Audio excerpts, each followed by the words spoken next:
The world around us is governed by laws, laws of physics, laws of nature. And we experience those laws all the time. And we actually depend upon them, and we learn to live by them and to expect these laws. We know that if there's a baseball flying towards our head, we better either catch it or we better duck, because an object in motion stays in motion unless acted on by another force. So, we know how things work. If we heat water, we know that it's going to boil when it hits 212 degrees. We know if we cool it, it's going to freeze when it hits 32 degrees. We know that you shouldn't touch a live electrical wire because you're going to get shocked. And if I hold a book out and I let it go, we all know it's going to fall and it's going to hit the ground.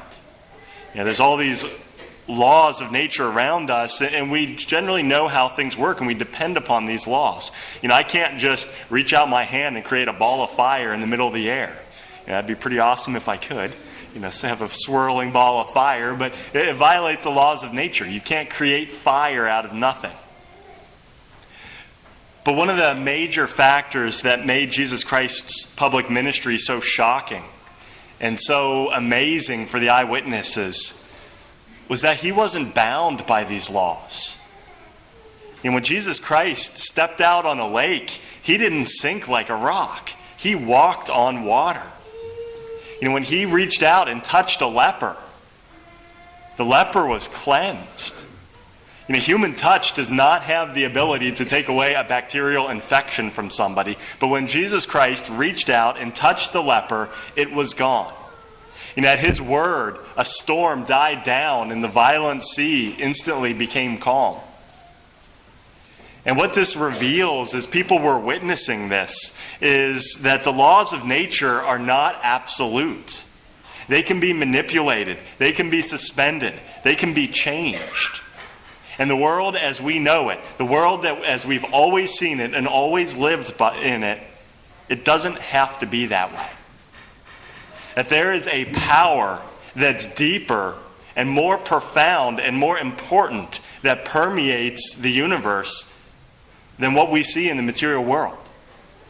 And with Jesus Christ, people witnessed that he was the master of that power. That he was the one who had the ability to manipulate the laws of nature. Because ultimately, he's the one who created them. And nothing revealed this more clearly as the empty tomb. And if any of us have ever buried a loved one, we know that once we put them in the grave, that we won't see them again in this world. Death is final. If there's any law of nature that can't be violated, it's that one. And that's why it was so incredible and why people were so shocked when, after 2 nights in the tomb, Jesus Christ on the 3rd day comes out of the tomb radiant in glory with a resurrected body. In an actual historical event that had eyewitnesses, and we can go to Jerusalem to this very day and we can go in the tomb and see the empty tomb where there is no body because Jesus Christ is risen. The resurrection is the supreme sign of the power and the kingship of Jesus Christ over all of creation. And so it shouldn't be any wonder that people were amazed, that they were confused. Some of them were frightened at Jesus Christ because suddenly they saw the one who had power over creation. And to witness the risen Lord, to see someone who can do that, would definitely change people's entire worldview and their entire view of reality. If we look into the Old Testament and we look at a figure like Abraham, Abraham had the level of faith that he was able to recognize that God was supreme over the powers of nature. When his wife Sarah was 90 years old, God promised that he would have an heir through her. And Abraham believed, because he had a faith that was deep enough that he knew that God had the power to overcome the laws of nature, and something that we know a 90-year-old woman is never going to conceive and bear a son, but he believed that God had power over the laws of nature and that it would happen. And when he was called to sacrifice his son Isaac, he had been promised that he would have descendants through Isaac. And he had the faith to believe that after he had driven a knife through his son's heart and offered him up as a burnt offering, that somehow God would still provide him with heirs through his son. He still believed in the promise, and he believed in the God that had power over the laws of nature and over the laws of creation. And that's why Abraham is our father in faith, because he had that deep faith in God that was deeper than the natural laws around us. And that's the faith that each one of us is called to have in Jesus Christ.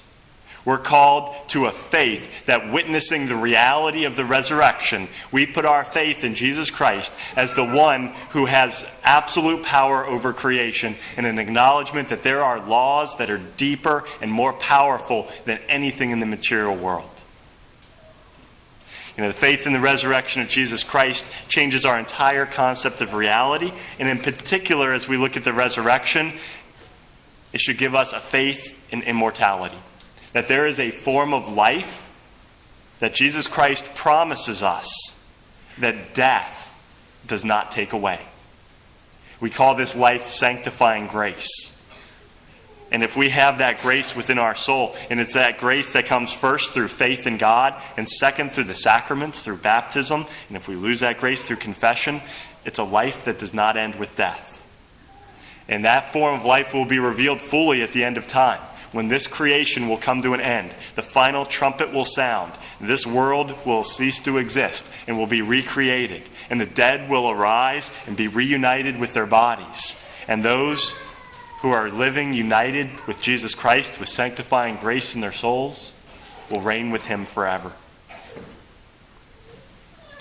Today, as we celebrate this feast day of Easter, we give thanks for all those who were baptized last night and received into the church. We had 3 baptisms and 11 people received into the church and receiving confirmation. And so we give thanks that they have received the risen life of Jesus Christ, and that they have received a form of life that is beyond anything in this material world. And we also give thanks to God that we who are baptized and we who receive the Eucharist, the gift of God's life, have access to that life. And we recognize that the laws of this world, the laws of creation, are not absolute, and they do not have the final say. The final say and the ultimate power over creation rests in Jesus Christ, who had power over all creation and power even over death. So we give thanks for his resurrection, that he conquered death on this day, and that he has promised immortality to those who love him and those who serve him.